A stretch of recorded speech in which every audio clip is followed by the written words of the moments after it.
The following brands have in one way or another contributed to this video. Hey everyone, here is Max, and if you're watching this, I assume you have already watched the part 1 of this video, the detailed review on this Harley Benton Fusion-II HSH. If you haven't, I'll give you a link to that video in the description below and somewhere there, and I suggest you watch that one first. I was reading your positive comments under that video saying how complete and detailed it is, and thanks for that by the way. And I've realized that it's not complete, because even though I told you all the facts, almost all the facts, there are still a few more left, later about that, I did tell you nothing about my personal opinion about this instrument. And that is exactly what this video is for. But before we get to that, I want to say a couple of things about the penalty point system. It actually applies to any guitar in exactly the same way, and you might have noticed that it ignores the price almost completely, except for the very expensive instruments, because those are getting penalty points for being very expensive. So it doesn't matter whether the guitar is very affordable or on the opposite side of the price range. Most of them have exactly the same issues, and therefore I approach them in exactly the same way. You can think of the penalty point system as a quality control checklist, because that's what it essentially is. When I make those videos, I have an actual list in front of me, and I go step by step and check every aspect of the instrument to figure out if it complies with what it is supposed to be or with what we expect it to be. And if not, well, that's worth a penalty point. With that said, here's the list of guitars I reviewed so far and their penalty points. But what does that mean exactly? Are those guitars with more points worse than the others? No, it just tells us that they have things about them some of us may not necessarily like, and most of those things don't affect sound or playability, or may be easily fixed. But the more we talk about such things, the more likely it will attract manufacturers' attention and lead to some of those issues being resolved at the factory, such as we can get an instrument that is more ready to be played right away. That's the idea. Okay, to the topic. Here are some facts that I didn't cover in the first video, and these are mostly answers to your questions. What is the total length of this guitar? Well, let's find out. It's 99.5 centimeters or 3 feet 3 inches and 1/4. But don't confuse it with the HH Floyd Rose version, because these two are different guitars, and this one is slightly longer. I'll cover that in another video later. What is the tuning machine's gear ratio? Again, I'm talking about the HSH version with Wilkinson tremolo, because the guitar with Floyd Rose does not have the same tuners. Okay, let's count that. 1, 2, 3, 4, 5, 6, 7, 8, 9, 10, 11, 12, 13, 14, 15, 16, 17, 18. Yeah, that's 18 to 1. What are these pickups? According to the listing on Thomann, these are Roswell HAF-B and HAF-N Alnico 5 pickups, and the single coil is S74. But because Roswell Pickups website is now down, I cannot really confirm specs. All I can do is just take some measurements. Okay, this one is F-spaced with almost 52mm between pole pieces, and this one is standard with 49mm. So these are not the same, these are different pickups, that's for sure. And the single coil also has 52mm between pole pieces. And what you can see here, that the bridge pickup is not really well centered. It's not the camera angle, it really is a little bit off, just as the single coil. I've seen a couple of different Fusion guitars with the same issue, but not every Fusion guitar has it. Here's another HSH that doesn't have this problem, at least on the bridge humbucker. Yes, I do have 2 of these guitars, don't ask me why. I didn't notice it to affect the sound in any way, it's just that it looks a little bit off. Here's my HH version, and the bridge pickup seems to be perfectly centered, so it looks like a bit of a lottery. Okay, let's measure the resistance. On this particular guitar, the bridge is gonna be 8.7K, with the coil split 4.2, middle 6, and the neck 8.5 and 4.2 with coil split. These readings may vary, by the way, and the guitar you get will probably have slightly different numbers. Just in case you missed that in the first video, whenever coil split is activated, outer coils are used and inner coils are disabled.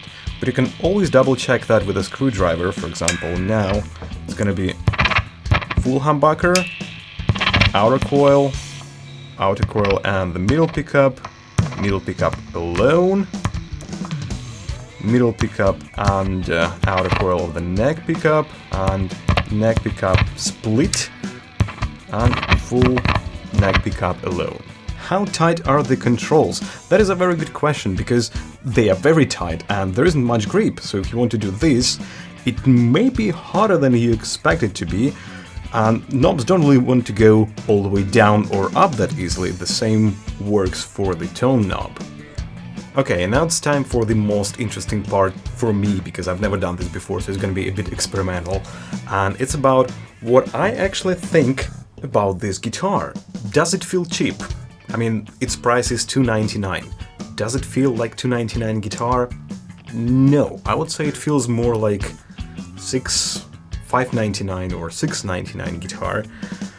It feels like a higher price range guitar than it actually is. And that's a good thing, isn't it? What can I say about the sound? If I put this guitar on a scale between a Strat and a Les Paul, this one is gonna be closer to a Strat. I mean, even though it does have humbuckers, but it still is a bolt-on construction, and these pickups are not exactly very fat. I would say they are kind of bright-ish, even in the humbucker mode. And when you split it, it becomes really, really bright.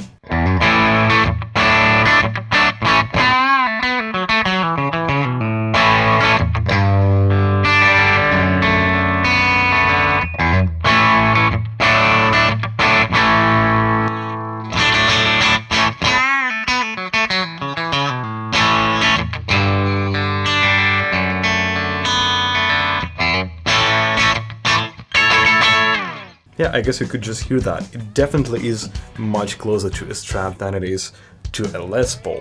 Can it potentially replace a Strat? I believe so, specifically because of these 2 and 4 positions when we have both pickups and coil split is active. It becomes really, really bright and funky.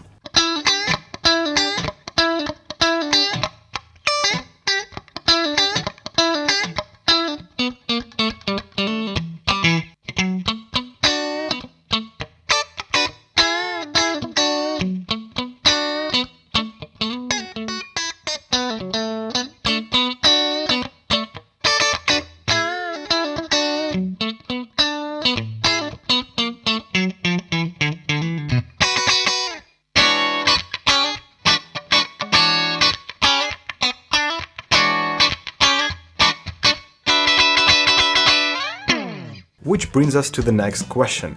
Is this guitar versatile and flexible, or is it not? Is it just one thing? Well, if you play in a cover band just like I do and need to switch between many different styles like that, you can all love this guitar because of its wide range of sounds. 5-way pickup switch and coil split, that gives us 9 different tones, and that covers a lot. Now, can I imagine myself playing a full 3-4 hour gig just on this guitar alone? And to answer that question, I need to rephrase it, and that would be, do I trust this guitar enough? Will it hold through a gig which is 4 hours long without something going wrong?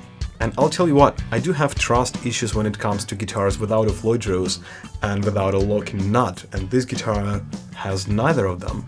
So, do I trust this guitar enough? I feel like I do. I didn't have a possibility to check that yet in a live situation, but I'm looking forward to the next gig, and I'll definitely take this guitar with me and try to play at least a couple of sets or maybe the whole show. And by the way, my band does have a couple of videos from the gigs, so to get a better understanding what kind of shows I'm talking about, just check that video. Is this guitar easy to set up? I would say it is relatively uncomplicated, and once you spend some time and figure out how the tremolo works, you're good to go. I really like the fact that the truss rod adjustment is here and you don't need any additional tool for that. You can just take an Allen wrench or a screwdriver, and with this bridge you don't need to completely release string tension when adjusting the scale. If you're a Floyd Rose guy just like I am, you'll understand what I'm talking about. There's a tiny screw here that adjusts how tight the tremolo arm is. You can make it loose, you can make it really tight. That is actually very important for me because I love it kind of tight. Might be important for some of you too. I've spent a few hours with this guitar trying different settings, and I found a setup that is perfect for me. Here's what I've done so far. I've raised the tremolo to increase the gap between the bridge and the body, and I removed one of the springs, so now I have two. And that made the bridge fully functional in both directions, so now I can do this.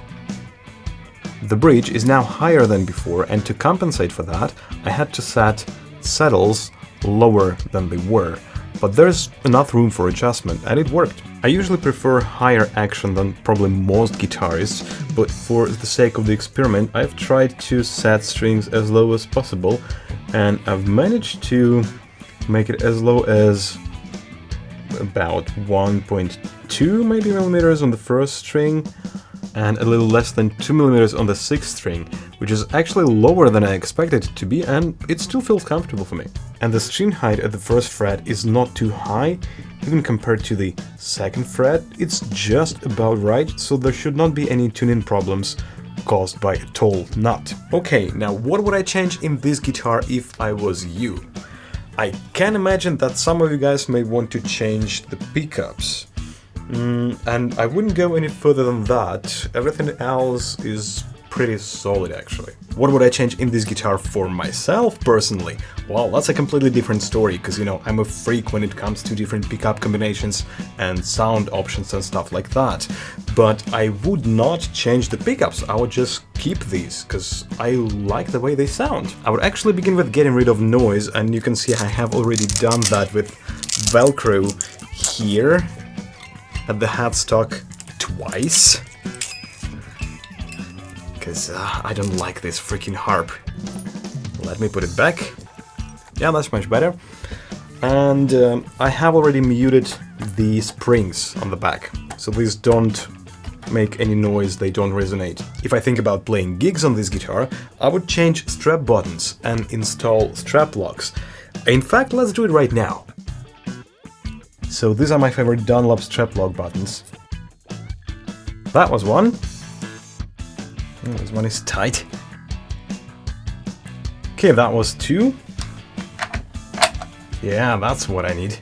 The next thing I would do, I would install a treble bleed circuit, such as when I turn the volume down, I still have all my high frequencies intact. And at the same time, I would install push-pulls to enable in-phase, out-of-phase wiring and series parallel wiring. And last but not least, I would change this two-way switch to a three-way switch to enable more coil splitting options. In the middle that would be a humbucker, in this position let's say outer coils, here inner coils. And all of those are very simple mods, inexpensive and really easy to implement. But if I wanted to go hardcore and was ready to invest a little bit, you know, I'm a big Graphtec fan, so I would install Goss saddles. These are for Tele, but Wilkinson version also exists, and an Acousti-Phonic preamp to get that piezo acoustic sound. Yeah, I know that sounded crazy a little bit, but that's just me, that's what I want to have in a guitar. Why don't you tell me in the comments below what would you change in this guitar? Let's see how far you would go. Wow, you've made it to the end of this video, and I'm very happy about that, because first I can say thanks, and second, not many people make it this far. It would be really great to hear back from you in the comments below, not necessarily about the topic of the video, but just, you know, to say hi, for example. If for some reason you like what I do here on this channel and want to support me, there's Patreon, I'll give you a link to that in the description below, and other than that, subscribe or don't subscribe, whatever you feel like. That's it for now, and I'll see you in the next video someday soon.